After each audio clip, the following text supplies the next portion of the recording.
Hello and welcome to another episode of the AAIM High Podcast. I'm your host, Ben Shin, and today's guest is Diane Gotua.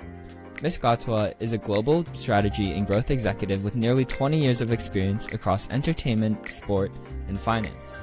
Early in her career, she held roles in finance at Lehman Brothers, Barclays, and the World Bank. She worked at the MBA, with her final role being the vice president and head of global business operations and strategy. After the MBA, she moved on to Fanatics, where she was the senior vice president and global head of strategy. She now works at Inspired Ventures as a principal. Please welcome Diane Gotua to the AAIM High Podcast. So first off, we'll first talk about your childhood and upbringing. Because this podcast is centered around being an Asian American leader in business, it is important to first understand each guest's childhood as an Asian American. Ideas instilled within you from your parents and environment may have helped you become successful in where you are today. So first, could you explain your childhood situation growing up? Where did you grow up? Did you have any siblings? And what were family dynamics like? Yeah, thanks, Ben. I had a really great childhood. I was born and raised in Manila, Philippines, and I was the youngest of three. You could say I had a tiger mom. So every summer, had a ton of activities.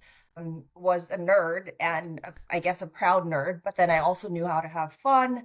Went to an all-girls Catholic school from elementary to high school, so very tight group of friends. I loved school. I loved learning, always very curious, but also was pretty active. I was part of the student council throughout, and even through undergrad. Very happy childhood. Yeah.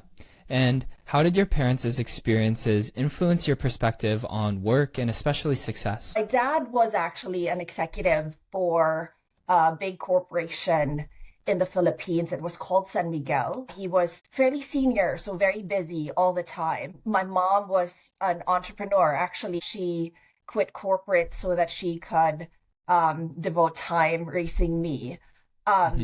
But, with my father, I'd say I really learned values of hard work and discipline. I also have him to thank for my initial exposure to the world of sports. The company that he worked for owned a basketball team. That basketball team was actually a winning franchise. I would spend a lot of my childhood night, even when I had school, attending those basketball games. Both my parents were pretty disciplined. We had a very tight-knit family, but I definitely saw from them values of hard work, commitment, and fidelity to the work that they both devoted their lives to. And like you mentioned how your dad was an executive, was there a moment in your childhood that kind of shaped your ambitions or career path, even if you didn't realize it at that time? My dad did a executive MBA. I was very young. I think this was pre-high school. So he already instilled in me a value of education and planting that seed of potentially doing my MBA when I was much older. I didn't think much of that, but in my own room, I had a desk. I started to write out my goals and that goal setting, that whole practice, it's a combination of my dad and my mom teaching me that. But if I think back, that was definitely instrumental in how I would then go about doing certain things and accomplishing certain things. And because you were around basketball when you were such a young age, is that what made you really interested in sports and also wanted to pursue something in business and sports later in life? Truthfully, I hadn't known. Sports was not on the radar. I didn't grow up thinking, okay, I have this dream of working for the NBA, but I was so fortunate getting that job. My first job was as an analyst at the World Bank, and that was an internship. Came back to Washington, D.C., worked at the IMF.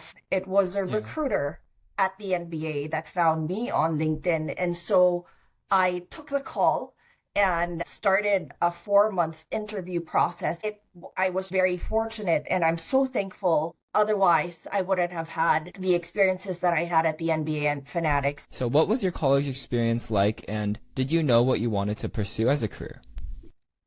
studied econ for undergrad at a very young age. I knew I wanted to do something that made the world a better place. And that sounds so broad and idealistic.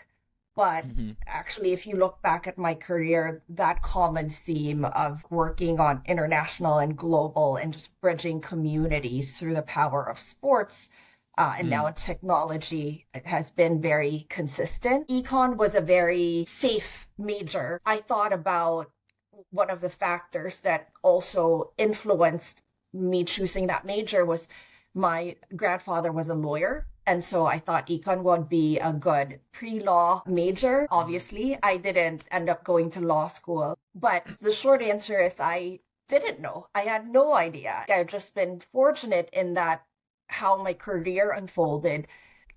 When opportunities came, I chose to explore them and was curious and met great people along the way and now have enjoyed pretty good experiences throughout my almost 20-year career. Hmm. And can you explain like your first job out of college? And I think that was in investment banking, right?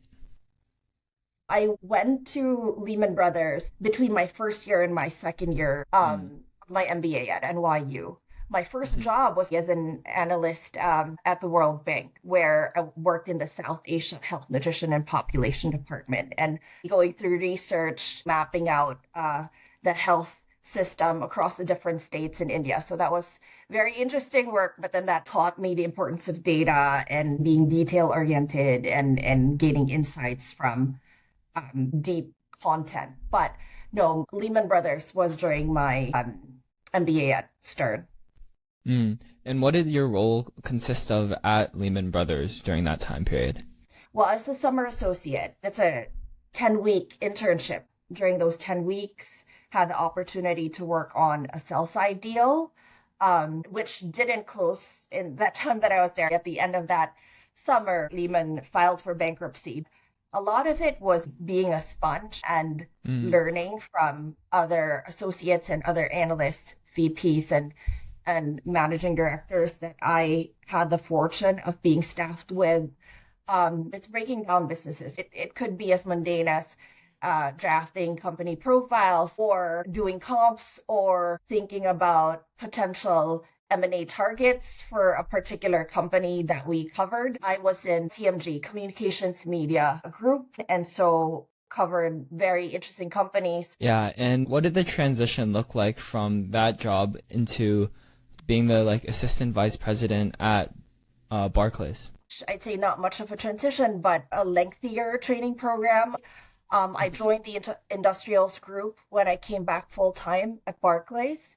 Um, and so then at that point, being assigned to cover specific companies, I learned about sensors. I covered Sensata, I covered Danaher, Tyco, GE also was one of our big clients. It was a lot of understanding their businesses and their financials and identifying if there were M&A opportunities or capital raising opportunities as well, creatively thinking about those solutions for the different clients that we covered. And what do you think like was the biggest lessons you learned from investment bankings or like takeaways? I was in banking during a very difficult time. 2008, the financial crisis happened. And so when I joined Barclays full time, we would do cuts every 6 months. It was a very challenging time. So not only were we working 100-hour weeks, we also knew that what was happening in the economy, and there was always this expectation that you could get the call. The biggest lesson that I learned in that time, apart from the hard skills that I gained during those 4 years with a firm, was the importance of long-lasting relationships. I found great mentors during my time there, mentors who I still call on today. The friendships that I built with other associates and VPs that I got to know during my time there. It was so important to have, your support system. It was very important to ask questions, ask for help, and find mentors that will champion and sponsor you even when you're not in the room. Because again, that was a very, very challenging time. If I had not gotten the support that I did, I don't know that I would have lasted as long as I did. Yeah, and as we move on, you kind of mentioned it before, but could you maybe go over again what did your transition into the MBA, and how did that opportunity come about, and why did you make that pivot at the end of the day? I knew then, after a couple of years, that, or at least I felt that I had learned everything that I wanted to learn from the trade, and that I was ready to go into corporate. And also a big milestone happened on the personal side. I was on maternity. So I had my firstborn then, my son Adrian, and I knew realistically with the travel, because sometimes if you're pitching clients, whether it's overnight or just a day trip and just the long hours, that I wanted to shift to corporate at that point.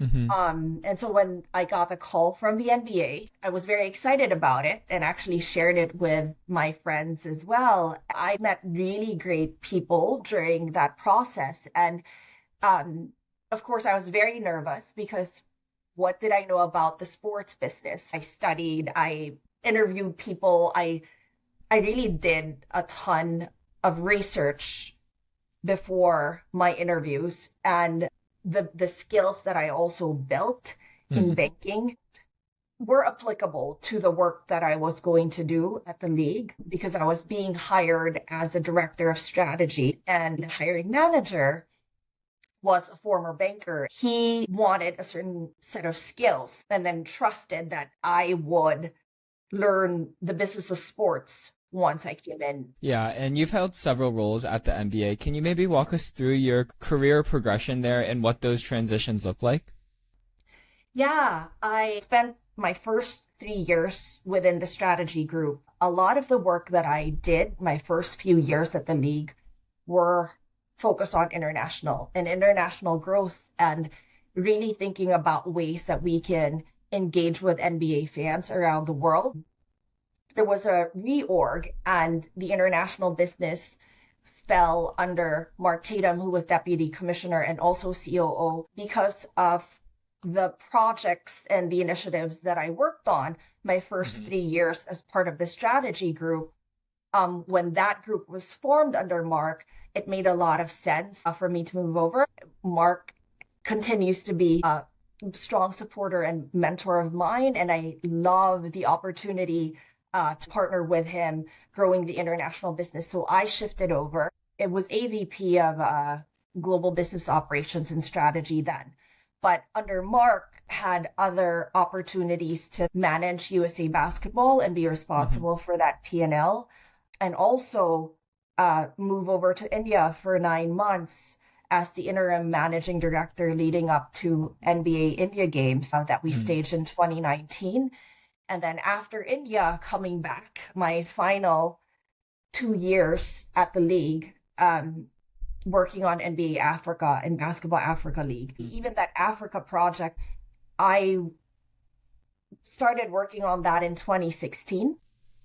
And so that actually took 5 years to get that deal done. But held a number of different roles, and those roles came up because the opportunities presented itself, but then I also raised my hand and showed that I was ready to take on those leadership opportunities, and was fortunate enough to have been trusted to lead those initiatives.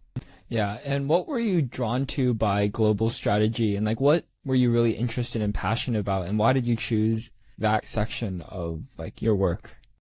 It came naturally. Having been a fan of the sport, of the league, and growing up in a place where, all we had were games and on TV.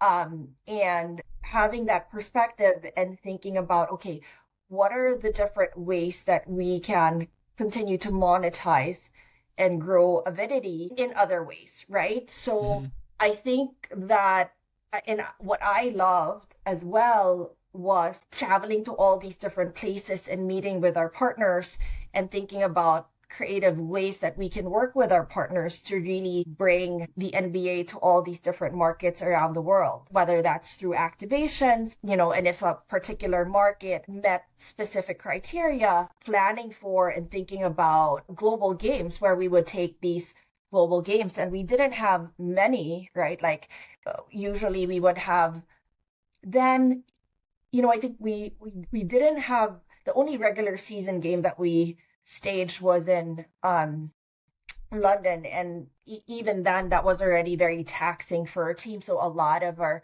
global games were actually preseason games, and it could range from 6 to 8 or 8 to 10, 10 being like a lot of games already to play in just one season. But I think that my background and just like having that passion for finding creative ways with our partners to bring the NBA brand and NBA experience in all these different markets, I just made it natural and helped me thrive in the role that I had then. Mm-hmm. And what were some of like your favorite initiatives or decisions that you led at the NBA? My 9 months in Mumbai definitely was a highlight. Africa as well. But with India, being able to lead the team during that time, because that opportunity came up because I partnered with the managing director on our long-term plan for India, right? How do we unlock our fan base there? Obviously, it's a very cricket-focused market, but very attractive and starting to pay attention to other sports with soccer and kabaddi gaining popularity as well. And so when the managing director left for another opportunity to start up his own company, because I knew the market and it made sense for me to come and lead the team and work with our partners on staging those games in 2019. But that's a highlight because, again, well, one, it hasn't been done before, right? So we hadn't staged games there. And so there was a lot of preparation and planning that really went into it. But then also, we staged 2 games. One of the games was entirely for the junior NBA kids that we had all over Mumbai. So thousands of kids getting to experience the NBA game. And I'm sure that would have a lasting impact on them long term. So I love that. And then on Africa, even thinking about the NBA having another league in a market outside of the United States. I mean, we have one team in Toronto with the Raptors, but that was a very ambitious goal. And now, as we speak, it's the 5th season of the Basketball Africa League. There's a lot of people working very hard, executing those games in different markets, but to be able to work on that, and granted that it took 5 years to finish all that work and announce that deal, that's very gratifying. Yeah, and I saw that you were on a project with F1 in the NBA. What did that look like? That was fun as well. With F1, this was back in 2021. That was the 75th season of the NBA. And then for F1, then they were very focused on growing their US presence. And we had a lot of market research that showed a ton of overlap in avidity with our market. So the markets that F1 was strong in and the NBA was strong in, but then the NBA is much bigger in the US, right? Yeah. And so F1 thought, okay, if we could collaborate with the NBA, help them promote their 75th anniversary, and then we, the NBA, could help F1 strengthen their presence here in the US. We did an activation in Austin. We brought a bunch of legends there, and they were just shooting hoops, and we captured content where all these F1 drivers were trying to outshoot these legends. It was pretty creative, cross promotion using NBA assets and F1 assets, and in finding that common ground and how we could promote both brands and find a win-win partnership. Yeah, and what did your role consist of as like the head of USA Basketball? Like what were like some of the things you did in that role? The NBA is the exclusive agent or commercial partner of USA Basketball, meaning when it comes to content rights, sponsorship, merchandising, we would help USA Basketball negotiate those deals. And so during the 2 years that I managed that relationship, I had the opportunity to think about where do we stage exhibition games for USA Basketball in the lead up either to the FIBA World Cup or the Olympics. My highlight was traveling to Tenerife for the FIBA Women's World Cup and seeing the women's national team win gold there.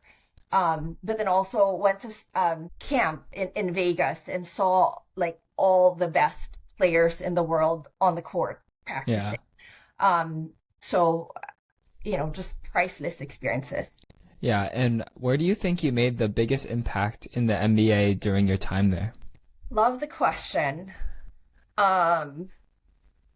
It's hard to choose. Yeah. It's hard to choose, but maybe because I think it compounds. In the initiatives that I was able to lead and actually that came to fruition, I think what no one would ever be able to deny or take is the fact that we've had an impact on thousands of kids, thousands of fans around the world through the initiatives. That's whether it was through academies where we were identifying talent and training them and giving them the opportunity to make it to the NBA. At some point, Josh Giddey is an example of that, a product of our academy in Australia, our junior NBA programs, planning for that. Again, that touches millions of kids around the world. The NBA India game and then in Africa, being in all these different markets, and the power of basketball and the NBA brand is so powerful. And it's the values that it stands for: teamwork, discipline, collaboration, and all that carries through in all these different initiatives that I've had the privilege of working on. And after 9 years at the NBA, what made you leave the NBA to go to Fanatics? And what did your role as Senior Vice President and Global Head of Strategy at Fanatics look like? Having spent almost a decade at the league, I learned so much. And I had great opportunities, great challenges. And so I also was thinking ahead and thinking about my career and how I wanted to have another challenge. Working at the league, working at the NBA, you're working for a rights owner, right? An IP holder, intellectual property holder. The opportunity to head up global strategy at Fanatics, which was a very fast-growing company and have ambitions of being a digital sports platform, a global digital sports platform, was extremely hard to pass up. Getting that perspective of a massive partner like Fanatics, how does a company like that optimize and maximize rights of all the different sports leagues and all the different teams and frankly athletes that they have commercial rights to? And so that was extremely attractive for me because one, it was a big learning opportunity. Two, a fast-growing company with many smart people coming together and building this ambitious platform and doing something that hasn't been done before. And then three, doing something new. I always like doing something new. I like building and getting exposed to new things. It was hard to pass that up. And so I made the jump. Definitely not an easy decision to make because I loved my experience at the NBA, but then also knew I wasn't closing doors. I'm still in sports. And so made the choice to work at Fanatics. Yeah, and what were like the most difficult things about switching roles from the NBA to Fanatics? Whenever you're switching roles, you are building new relationships. That's one. Two, it's showing again what you're capable of. Always looking to prove myself, feeling like I needed to know the answers. Those were probably the biggest challenges if building that new network internally Yeah. within the company. Um, and then establishing myself again, coming from a place where, I had a reputation that I built already, but then bringing that again to a new place. I'd say that was probably a big adjustment. Yeah. And what were some key projects or milestones you helped drive while you were at Fanatics? When I joined, we had commerce, collectibles, and betting and gaming, but we also had very big aspirations. So thinking about other areas that we could potentially enter and coming up with analysis of build, partner, buy. So worked on a number of those projects. But two things that I'm really proud of in the 3 years that I was at Fanatics. One was building out the initial plan for our data strategy. Something that Fanatics as a company is very proud of is user data that's been built up within the commerce business and knowing the sports fan and that sports fan's preferences over a decade of data that the company's been able to accumulate. So thinking about ways that you can leverage that asset across other parts of the business, whether that's collectibles or betting and gaming, and really setting up that team and processes for how you could unlock the value of that asset. And then I'd say, very early on in 2022, I had the opportunity to travel to a card show in Vegas and had the chance to meet what you call breakers, essentially content creators. They're just streaming 24/7, opening cards. And it was just so fascinating to me because it was my first time getting exposed to that particular distribution channel and seeing how all these different content creators made, businesses off of streaming content and opening packs of trading cards. So with the chief strategy officer of Fanatics Collectibles pulled together a very initial concept for what is now Fanatics Live that is headed up by Nick Bell and his team, but worked on that initial concept, secured funding for it, and then now there's a full team of people scaling that business and doing it globally as well. And what was your favorite part of working at Fanatics, and what did you learn there that you hadn't before? I'd say two things. One, being at a private company and a startup where decisions get made very quickly, that that openness to failing fast, right? And was very different from my prior experiences of before presenting anything, every I is dotted, every T is crossed. And there's many different layers before a decision gets made, where at Fanatics it was very quick. So you could iterate, you could fail fast. And I that was really interesting for me and huge learning. And then two, the openness as well and having this big ambition was very motivating also because founder Michael had very huge aspirations and that energy permeated across the company, that pace and that that drive to, okay, we have to win and we have to do well by our partners, we have to do well by sports fans around the world. That was all very, very exciting, and I really love that energy. Yeah, and looking back at both Fanatics and the MBA, what are a few qualities that would make someone especially successful in those types of roles?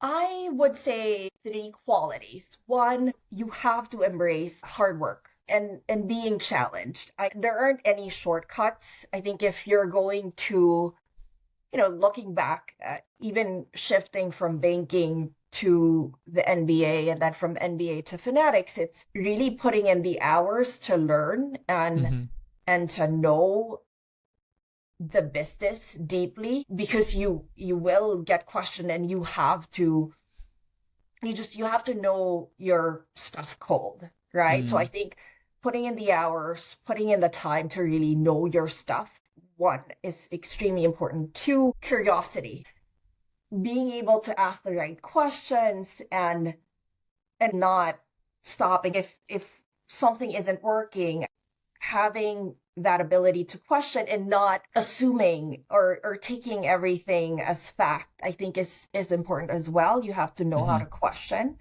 and you have to want to ask questions and have those thoughts and challenge ideas. And then I think third, the value of knowing how to deal with people, with your team, with leadership, with your partners, that skill of building trust and building that relationship, knowing how to connect with people, but being upfront and honest, and because that's how you are able to problem solve together and come up with creative partnerships that end up being win-win, for whether it's internal or working on a deal with partners. So I'd say it's those three things. Yeah, and as we move on to the third part of the podcast, talking about your current career, why did you decide to leave Fanatics and go to Inspired Ventures? My family was moving. I have 3 young children. I had been working with a number of founders very early stage and found joy in that. And so I wanted that flexibility. I wanted to also apply. I had this wealth of knowledge coming, again, having my experience at the NBA, where it's a rights owner, IP holder, and then 3 years at Fanatics as a partner, and seeing how then that partner commercializes and really maximizes those rights on behalf of their partners and in service of the sports fan. I felt that I just had this really unique perspective that could be so helpful to very early stage founders, but then also be able to participate in that value creation that I was driving for my clients. And so set up my own firm, have really enjoyed the different engagements that I have, and even broadening myself a little more on the tech side, which I wanted to do. So what does your role at Inspired Ventures look like, and what are some of the projects you are currently working on? One example is a company that's building out a facility in Greenpoint, whose main mission and purpose is to make New York basketball great again. So it's identifying talent locally here in New York, and building out programming to make sure that that talent actually chooses to stay in New York. And another company is essentially a social media manager in a box for athletes, with the use of AI, making it very easy for athletes to post content across different social media channels. But it's very light touch because it's using all of these different tools to make sure that the athlete is able to showcase his or her brand and make it easy for partners to be incorporated in that content that they post. And then another is a virtual AI household assistant for primarily household managers, what we call chief household officers, but helping this company think about how they could gain adoption through sports moms, suburban moms, who are driving their kids around, thinking about schedules, and helping them lighten the cognitive load that they have as household officers. Yeah, and as you work with many early founders and you see the whole process, what are some traits or qualities that you see in some of the founders that make them even more successful and are able to succeed? Now, having the privilege to see how different founders work, they are so set in their mission. You don't have hours, essentially, because you are constantly thinking about your business. So definitely resilient, very gritty, very, very focused as well. And they just have that fire, seeing how they are really obsessed about building the right product and knowing the details. A lot of these startups are very lean. And so I think also having that energy and frankly, no ego to do whatever it takes to succeed, whether it's getting to the next funding round, whether it's fixing bugs in the product, right? So it's fascinating. I'd say, resilience, grit, and no ego. And how are you enjoying the more entrepreneurial environment at Inspired Ventures versus the more corporate roles that you've spent your career in the past? The flexibility, my day is not the same every day, right? Depending on who I spend more time with, understanding the different business models. I love that variety. I love having to really go out there and meet with potential partners, meet with potential investors, and also spend more time with the actual users of the product. I found that really interesting as well. Yeah. And now as we move on to the fourth part about overcoming obstacles and challenges, being an Asian American leader comes with its own sets of challenges. Have you faced any obstacles in your industry, particularly due to your background? I've really come to embrace who I am, my background, my unique perspective, finding that voice and having more conviction and confidence in my voice, in my intuition, in how I think about things, and not second guessing myself. Asian Americans, and for me being an immigrant, I grew up very different from a lot of the people that I've had to work with here. And so then being creative to find that connection, finding other ways to succeed, even if there aren't a ton of people who look like me or who grew up like me, still being resilient enough to find those connections, network, but then also really embrace who I am has been helpful. And what role has your cultural background played in shaping your leadership style and perspective as a business leader? And how have you found ways to use it as a strength in your career?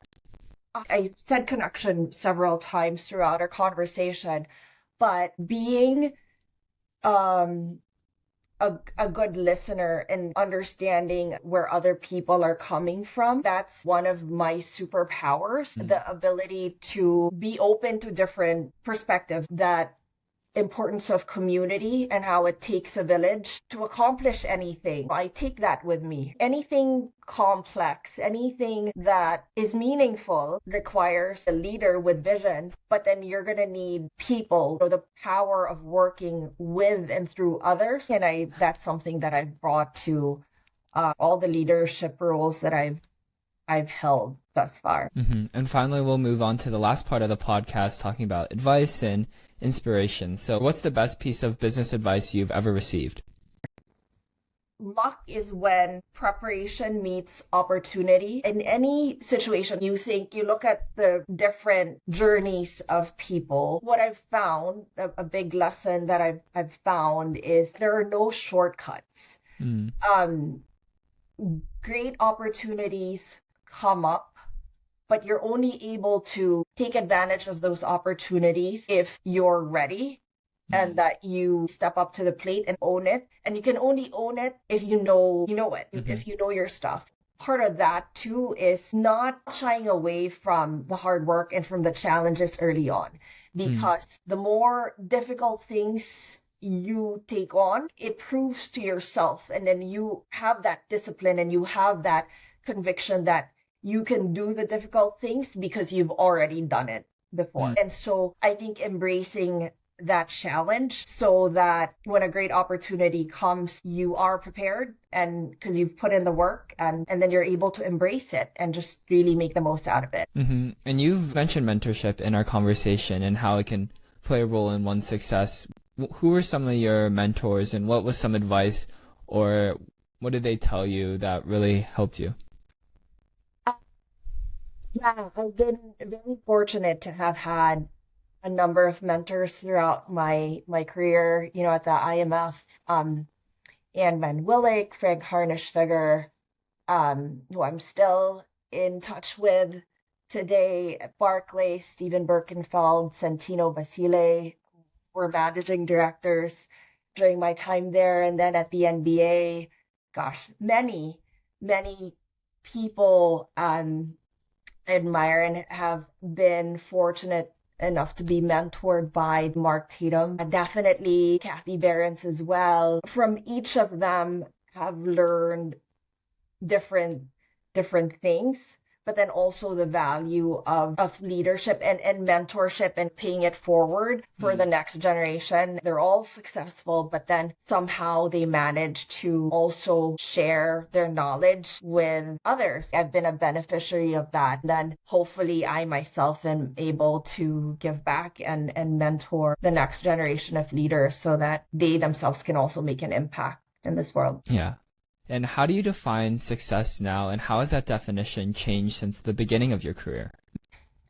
Always had such an achiever mindset. So it was always get that degree, ace that test, or get that deal done, get the most dollars. I simplify that. At this stage, the way I define success is the quality of your relationships and your network and what people would say about you when you're not in the room and how you made them feel or what they felt dealing with you. If anyone that I come across would go out and say, oh, she's a great person, she like positive interactions, but genuine interactions, that for me is success. And then, of course, equally as important is to have the time and the energy also for my family and my relationships outside of the work that I do. That is also extremely important for me. And then a definition of success. And then finally, myself, right? Am I taking good care of myself? Do I have the time to work out? Do I have the time to learn, read, make sure I'm staying up to date with what I know, skills, and all that. And having that flexibility is for me a KPI of success today. Mm-hmm. And for the last question, if you could leave listeners with one takeaway about building a meaningful and impactful career, what would it be? The more you expose yourself to different things early on, the quicker you'll get to what do you really like doing? What do you enjoy doing? What are you great at? And what would you not mind doing every minute of every day? The quicker you can get to that, the better off you'll be. And then making sure that in any environment that you find yourself in, that you are definitely bringing your full self, because that is the only way that you can thrive. And then, by the way, for any firm that you're working at, they're able to take full advantage of everything that you bring to the table only if you are coming with your full self. Mm-hmm. And if that's not happening, if you're wasting your time, that your company's way is, should not